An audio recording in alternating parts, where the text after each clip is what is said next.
భద్రాచలం సీతారాముల కళ్యాణంపై తాజా సమాచారాన్ని మా ప్రతినిధి సైదులు అందిస్తారు.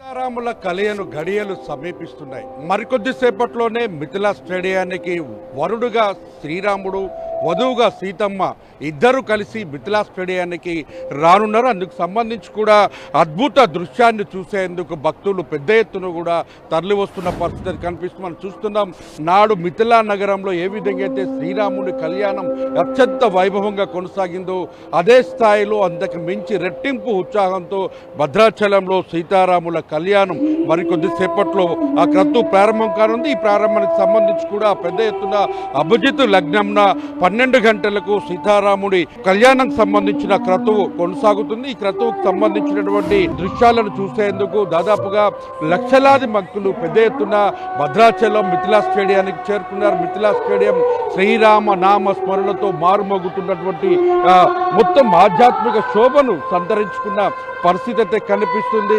ఒకవైపు ఇప్పటికే శ్రీరాముడు మిథిలా స్టేడియానికి తరలి వస్తున్నటువంటి పరిస్థితి అయితే కనిపిస్తుంది. మనం చూడొచ్చు, మరికొద్ది సేపట్లోనే సీఎం రేవంత్ రెడ్డి కూడా నేరుగా వచ్చి అంటే సీతారాములకు పట్టు వస్త్రాలను అందించేటటువంటి ఆనవాయితీ ఉంది. కానీ పట్టు వస్త్రాలు, తలంబ్రాలను తీసుకొచ్చి కళ్యాణ క్రతువులో పాల్గొనున్నారు. అందుకు దాదాపు 351 కోట్ల రూపాయలతో కూడా మాస్టర్ ప్లాన్కి సంబంధించి దేవాలయ అభివృద్ధికి సంబంధించినటువంటి కార్యక్రమానికి శంకుస్థాపన చేయనున్నారు. పెద్ద ఎత్తున కూడా భక్తులు తరలి రావడంతో పాటు పోలీసులు కూడా పెద్ద ఎత్తున కూడా అంటే బందోబస్తు నిర్వహిస్తున్న పరిస్థితి కనిపిస్తుంది. మంత్రులు అదేవిధంగా ముఖ్యమంత్రి వస్తున్న నేపథ్యంలో మరుసటి రోజు అంటే సీతా సమేతుడు అయిన తర్వాత సీతారామచంద్ర స్వామికి మహాపట్టాభిషేకం కూడా నిర్వహిస్తారు. మహాపట్టాభిషేకానికి గవర్నర్ కూడా హాజరు కానున్నారు. దీనికి సంబంధించి పెద్ద ఎత్తున కూడా బందోబస్తు అయితే కొనసాగుతున్న పరిస్థితి ఉంది. వాహనాలు పెద్ద తరలి వస్తున్నటువంటి పరిస్థితి అయితే వాహనాలకు కావచ్చు, అదేవిధంగా ఎటువంటి ఇబ్బంది కలగకుండా ఉండేందుకు పార్కింగ్ క్యూఆర్ కోడ్లను కూడా ఏర్పాటు చేసిన పరిస్థితి అవుతుంది.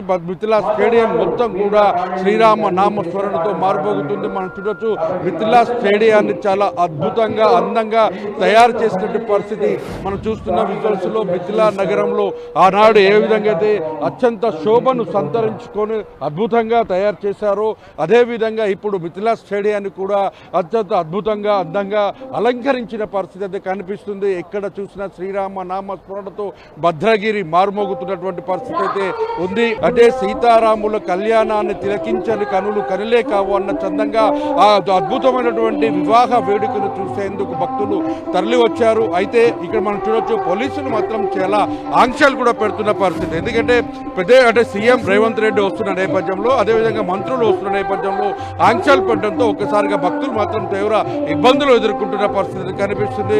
మరికొద్ది సేపట్లోనే ఈ కళ్యాణ తంతుకు సంబంధించి క్రతువు కొనసాగుతుంది. 12 గంటలకు జీలకర్ర బెల్లం పెట్టిన తర్వాత 12:30 లోపు కూడా వివాహం కొనసాగుతుంది. అభిజిత్ లగ్నంలో జరిగే ఈ కళ్యాణ తంతును చూసేందుకు పెద్ద ఎత్తున కూడా భక్తులు తరలి వచ్చినటువంటి అద్భుత దృశ్యాలు.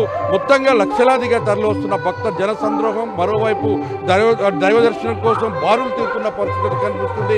వేసవి ఉక్కపోతల నడుమ మొత్తం కూడా నాడు చలోపందిళ్ళు, నేడు మాత్రం శామ్యాలను ఏర్పాటు చేసి ఎల్ఈడి టీవీలను ఏర్పాటు చేస్తారు. ఎందుకంటే నేరుగా మిథిలా స్టేడియంలో జరుగుతున్న కళ్యాణాన్ని వీక్షించలేనటువంటి వారికి ఎల్ఈడి టీవీలను కూడా ఏర్పాటు చేసిన పరిస్థితి. అదేవిధంగా మొత్తం సీసీ కెమెరాల పర్యవేక్షణ కొనసాగుతుంది. ఇక్కడ ఎలాంటి అవాంఛనీయ సంఘటనలు లేకుండా జాగ్రత్తలు తీసుకుంటున్న పరిస్థితి. మినిట్ టు మినిట్ సీఎం టూర్కి సంబంధించి కూడా మరి కొద్దిసేపట్లోనే ఆయన ఐటీసీ గెస్ట్ హౌస్ చేరుకుంటారు. ఐటీసీ గెస్ట్ హౌస్ నుంచి నేరుగా భద్రాచలం చేరుకొని అటు భద్రాచలంలో మూల విరాటులను దర్శనం చేసుకున్న తర్వాత 351 కోట్ల రూపాయలకు సంబంధించినటువంటి అభివృద్ధి పనులకు శంకుస్థాపన మాస్టర్ ప్లాన్ ఇంప్లిమెంటేషన్కి చేస్తారు. ఆ తర్వాత నేరుగా పట్టు వస్త్రాలను, తలంబ్రాలు తీసుకొని మిథిలా స్టేడియం చేరుకొని ఆ కళ్యాణ క్రతువుకు సంబంధించిన తంతుల్లో ఆయన సీఎం అదేవిధంగా మంత్రులు పాల్గొంటున్న పరిస్థితి కనిపిస్తుంది. కెమెరామెన్ విజయ్తో సైదులు, 10 టీవీ, మిథిలా స్టేడియం.